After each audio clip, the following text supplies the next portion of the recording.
మనల్ని వేధిస్తూ ఉంది. కాబట్టి ఇవాళ మన పౌరుడు అమెరికాకు పోయే పరిస్థితి లేదు, మన పౌరుడు యూరోప్ పోయే పరిస్థితి లేదు, మన పౌరుడు వేరే దేశాలకు పోయే పరిస్థితి లేదు. కాబట్టి మన యువశక్తిని, చదువుకున్న పిల్లల్ని వాళ్ళ కాళ్ళ మీద వాళ్ళు బతకడానికి కావాల్సిన శక్తిని, ధైర్యాన్ని, ఆర్థిక పరిపుష్టిని అందించాలనే సంకల్పం ఈ బడ్జెట్లో స్పష్టంగా కనపడతాం.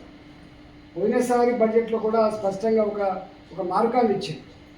4 లక్షల కోట్ల రూపాయలని రాబోయే కాలంలో ఈ అన్ఎంప్లాయ్మెంట్ సమస్యకు ఒక పరిష్కారం చూపేటువంటి దిశను నిర్దేశించింది ఆ బడ్జెట్. ఇవాళ మళ్ళీ సేమ్ అది దాన్ని ఇక్కడ రిఫ్లెక్ట్ చేశాం.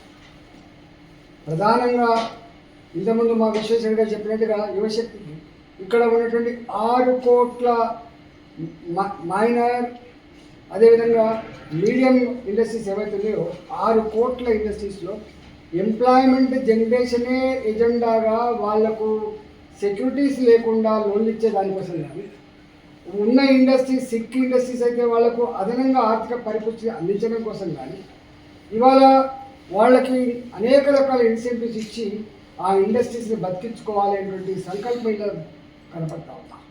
దానికోసం ఇవాళ ఎన్నెన్ని రకాల పెట్టిందో అవన్నీ ఈ బడ్జెట్లో ఉన్నాయి.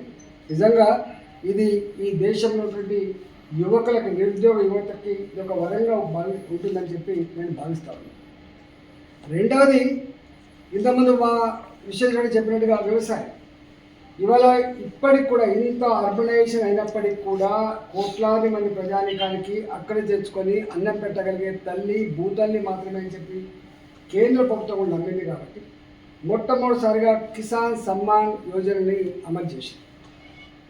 దేశంలో అంతకుముందు ఇన్ని ప్రభుత్వాలు ఉన్నప్పటికీ కూడా ఇవాళ మేము గ్రాస్ రూట్ లెవెల్లో ఉన్న వాళ్ళము, పేదల కోసం ఉన్న వాళ్ళం అని చెప్పినటువంటి కాంగ్రెస్ పార్టీ చేయని పని కిసాన్ సమ్మాన్ యోజన కింద ఇవాళ రైతాంగానికి ఎట్లా సపోర్ట్ చేసినామో, పెట్టుబడి సపోర్ట్ చేసినామో చూసాం.